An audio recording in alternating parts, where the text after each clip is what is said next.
Kelmiškiams. Kelmiškiams.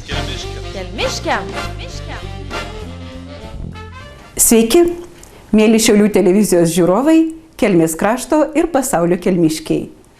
Laida Kelmiškiams – tai žiupsnelis naujienų iš Kelmės krašto ir fragmentai apie tai, ką rašo laikraštis Kelmiškiams.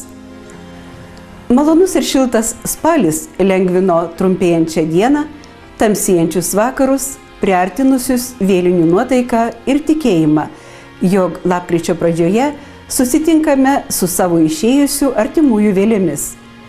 Šiam susitikimui ruošiamasi iš anksto. Kelmiškė Adelė Vasiliauskienė jau 3 dešimtmečius gamina vėlinių puokštes, kuriomis kelmiškiai puošia savo artimųjų kapus.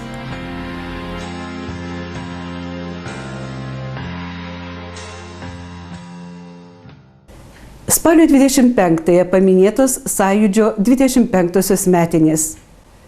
Sąjūdis įvykdė, ką buvo užsibrėžęs, sugrąžino Lietuvos žmonėms laisvę ir nepriklausomybę.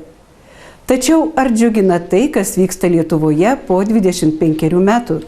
Šį klausimą bandyta atsakyti jubiliejui skirtoje konferencijoje vykusioje Kelmės krašto muziejuje, kurioje dalyvavo daug garbių svečių ir autoritetų.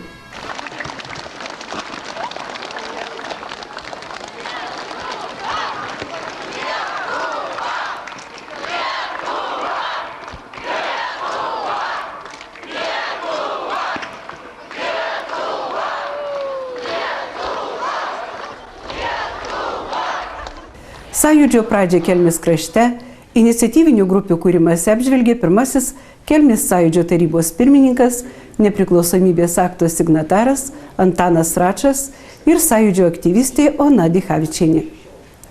Sąjūdžio įvykiai svarbiausi mano gyvenime. Mačiau, kaip gimsta istorija. Manau, jog kiekvienas esame bent po mažytį grumstelį įnešę į Lietuvos laisvės statybą, sakė Seimo narys Kęstutis Masiulis. Didelis džiaugsmas būti su jumis, kelmiškiai, kreipėsi Lietuvos kultūros fondo vadovas Hubertas Smilgys, prisiminęs jaudinantį ir nepamirštamą Sąjūdžio kūrimosi laikotarpį Kelmėje ir vertindamas Sąjūdžio siekius bei tuos negatyvius šiandienos reiškinius, kurie neramina ir skaudina. Ar tikrai mes visko galim džiaugtis? Tikrai. Yra daug dalykų, kuriais tikrai galim džiaugtis. Yra.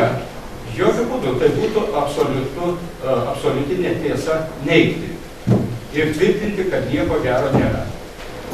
Palyginkim 2 nepriklausomas respublikas. Tarpukario Lietuvos Respublika ir dabartinė.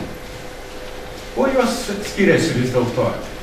Įsivaizduokit, per tą 20 metų Lietuvoje atsidarė per 1200 mokyklų. Per 1200 mokyklų. Dabar su didžiausiu skausmu reikia konstatuoti, kad tiek mokyklų užsidarė. Ar tai gerai? Tai labai blogai. Politologas Alvydas Medalinskas, kalbėdamas apie 25 metų rezultatą, sakė, jog dabarties žmogaus akys prigeso, nebėra ugnies, kuri tuomet vedė pirmyn. Kur dygo tas degimas akių ir nuotaikų? Bet lygiai tas pats yra vidutinio ir vyresnio amžiaus žmonių. Lygiai tas pats. Žinot, ką aš pasakysiu? Kol mes tikime, kad mes sienos nesugriausime, mes vis nesugriausime. Bet kitas dalykas tada kyla. Tai palauk, sako, tai kurią sieną tada griauti? Tai tada tai buvo aišku. Tai yra sovietinė siena. KGB, armija, partija sovietinė, va, visi net rūmus galėjo parodyti. A kas dabar ta siena? Štai iš tikrųjų čia sakė. Seime vagys, ne? Tai ten yra blogybė. Tai yra blogybė tie rūmai, kuriuos sausio 13 per Kremliaus pučą įsigynė. Ne, tai yra pernelyg supaprastinta pasakyti. Visi vagys. Žinot, kur didžiausia problema? Kad mūsų teisėsauga neatskiria. Ir mums nepasako. Ir ko reikia nepasodina ar nepareikalauja grąžinti pinigų, o ko reikia nepalieka ir nepasako, tas tai žmogus yra doras. Nors ir valdžioje. Aš džiaugiuosi, kad jūsų tarpe yra dar to tikėjimo. Aš matau dar tas, jeigu nedegančias, tai bent jau neužgesusias akis.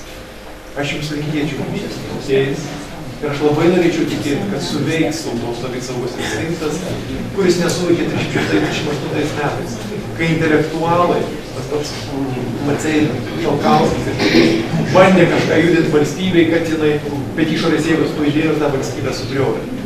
Tai štai, kad tos aliarmo skambučių suveiks savisaugos instinktas ir galbūt mūsų akis vėl švietės. Išreikšdami nerimą dėl šiandieninės Lietuvos skaudulių ir negerovių, daugelis konferencijos svečių neabejodami tvirtino, jog Lietuvai vėl reikia burtis ir telktis į sąjūdį dėl savo šalies ir tautos išlikimo. Galima tik tai raginti piliečius, kad jie nebūtų abejingi savo tautos likimui, savo valstybės likimui, savo vaikų ateičiai. Dirbkime, stokime viens prie kito ant tiesos pagrindo, kad galėtumėm pažiūrėti savo vaikam į akis, kad galėtumėm pažvelgti savo tėvam į akis, kad mes jų nenuvylėm, kad galėtumėm džiaugtis gyvenimu ir pasaulio visom dovanotom laimėm. Taigi čia didžiausias džiaugsmas, kai matai vaikus laimingus klegančius. Tai yra didžiausias mums pavyzdys, siekis, kad kuo daugiau vaikų būtų, jie būtų laimingi. O jeigu kas nors nedorai gyvena, tai juos reikia įvertinti, tiesiog įvertinti ir patraukti šoną. Ir tada viskas susitvarkys. Tada viskas bus tikrai kitaip. Svarbu turėti tikėjimą viduje. Ir reiklumą, ir atkaklumą.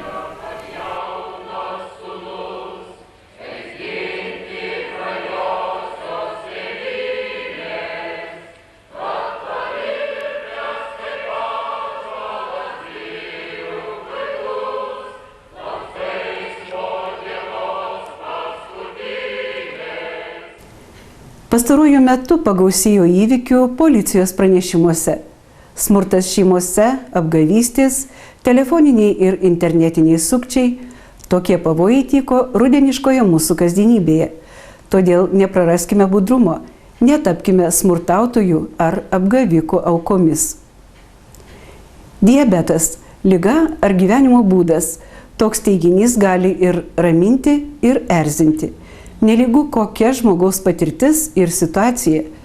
Lapkričio 5 dienos Kelmiškiams rubrikoje Sveikesnis būti gali šio susirgimo patirtimi dalyjasi Kelmės diabeto klubo ABC nariai ir klubo pirmininkė Larisa Rarovskaja, lapkričio 14-ąją, kaip ir kasmet, kviečianti susitikti paminėti pasaulinę diabeto dieną.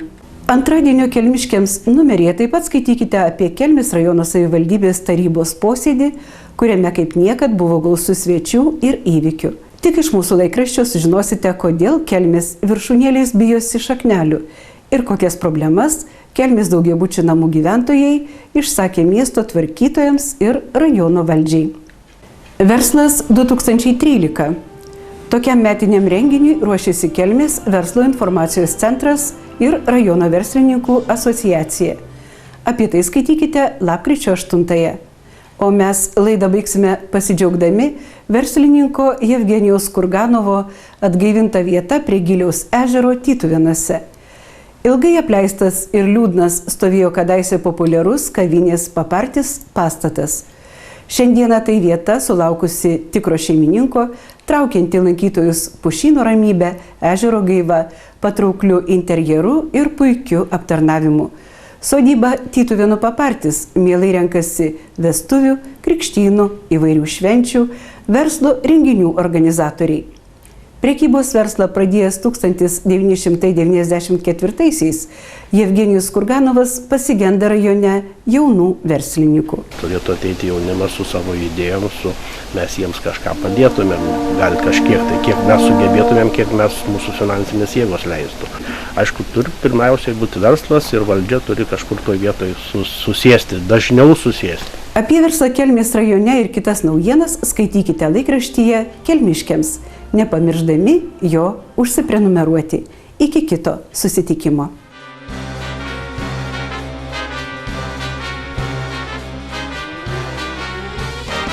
Kelmiškiams. Kelmiškiams. Kelmiškiams.